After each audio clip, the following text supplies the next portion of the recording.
राज, अरे काहे कमेंट्री कर रही हैं आप? क्यों कमेंट्री कर रही हैं आप? नहीं, गलत है। क्यों कमेंट्री कर रही हैं बीच पीछे से? क्या इस तरह पीछे से बैठ करके मैं लगातार देखता रहता हूं इनको। कौन संजय जी, कौन आप पीछे मत देखो, आप आगे देखो। नालंदा और राजगीर।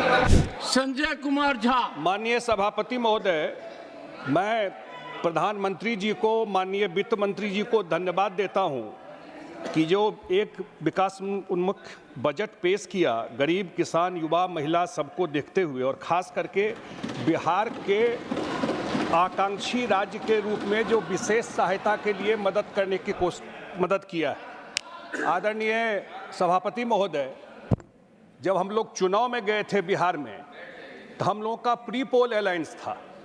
जनता को मालूम था कि हमारे प्रधानमंत्री का चेहरा कौन है। हम लोग नरेंद्र मोदी जी के नाम पर जनता के बीच में वोट मांगने गए थे। तो मैं स्पष्ट कर देना चाहता हूं कि जनता दल यूनाइटेड, हमारी पार्टी जो है, वो बिल्कुल एक साथ चुनाव लड़े हम लोग बिहार में, और लोगों ने उनके चेहरे पर वोट दिया। और एक साथ हम धन्यवाद देते हैं अपने बिहार सरकार के तरफ से, अपने मुख्यमंत्री जी के तरफ से, कि उन्होंने पहली बार वित्त मंत्री ने बजट में बिहार के बाढ़ को नोटिस में लिया। आपको पता है सभापति महोदय, 25 साल पहले झारखंड बिहार से अलग हुआ। लैंडलॉक्ड स्टेट है, कोई मिनरल नहीं है, सारा पानी आता है नेपाल से। और मैं रहा हूं वहां पर वाटर रिसोर्स मिनिस्टर। मैं देखता था कि हजारों करोड़ स्टेट का पैसा हर एक साल हम लोग का बर्बाद होता है। 38 में से 28 जिला हम लोगों का, वो हर एक साल बाढ़ से प्रभावित होता है। इतना बड़ा एरिया, इतना बड़ा पॉपुलेशन, 8 करोड़ 9 करोड़ पॉपुलेशन, और नेपाल में हाई डैम बनना है। 30 साल 40 साल से वहाँ कोई काम नहीं हो रहा था।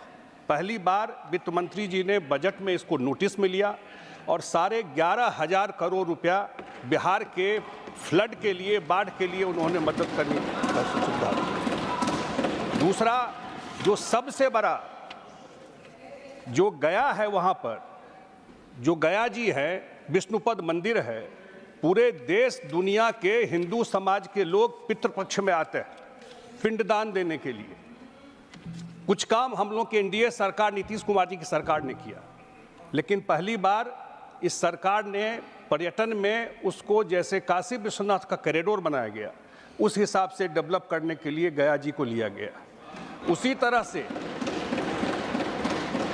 पूरा बुद्धिस्ट साउथ ईस्ट एशिया में बुद्ध को ज्ञान वहीं उसी बिहार के धरती पर मिला था, और उस पूरे महाबोधि टेम्पल को गया में डेवलप करने के लिए उस कॉरिडोर को लिया गया। नालंदा ओल्डेस्ट, तो मांझी जी बैठे हुए हैं, उन्हीं का पार्लियामेंट क्षेत्र है। नालंदा सबसे पुराना यूनिवर्सिटी है। लोग कहते हैं जब यूरोप में यूनिवर्सिटी नहीं था तब नालंदा में लोग पढ़ने आते थे। राज, अरे काहे कमेंट्री कर रही हैं आप? क्यों कमेंट्री कर रही हैं आप? नहीं, गलत है। क्यों कमेंट्री कर रही हैं बीच पीछे से? क्या इस तरह पीछे से बैठ करके मैं लगातार देखता रहता हूं इनको। कौन संजय जी, कौन आप पीछे मत देखो, आप आगे देखो। नालंदा और राजगीर, इस दोनों को डेवलप करने के लिए इस पर्यटन के में जो लिया गया है, मेरे ख्याल से वो गेम चेंजर हो जाएगा पूरा एरिया के लिए। और हम लोग तो जब सरकार बनी 2005 में नीतीश कुमार जी की, तो हम लोग लालटेन युग में थे।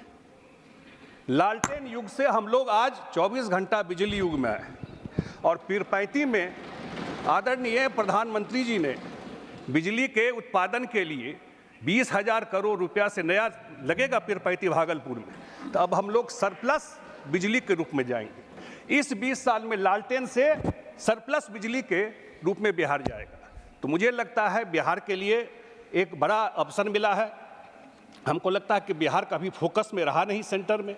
इसके लिए मैं केंद्र सरकार को, प्रधानमंत्री जी को बहुत बहुत धन्यवाद देता हूँ। और जो इनिशिएटिव लिया गया है, मैं देख रहा था जो हमारे प्रतिपक्ष के नेता थे, उन्होंने कहा कि बिहार को प्लेट में पकौड़ी और जलेबी दे दिया गया। मैं उनकी बात सुन रहा था। आप बताइए, जिस बिहार को 10 साल केंद्र में सरकार रहा, एक मदद नहीं किया गया, एक मदद वही रघुराम राजन कमीशन ने जो बनाया गया था उस समय विशेष राज्य के दर्जा को खत्म कर दिया। तो मुझे लगता है कि पहली बार बिहार रडार में आया है और आने वाले टाइम में निश्चित रूप से ये सरकार, चाहे वो तेलुगु देशम पार्टी हो, चाहे वो जनता दल यूनाइटेड हो, सब हम लोग प्री पोल अलायंस में जनता का वोट लेकर आए हैं। 5 साल सरकार मोदी जी की चलेगी। यही बात करके अपनी बात समाप्त करता हूँ। धन्यवाद।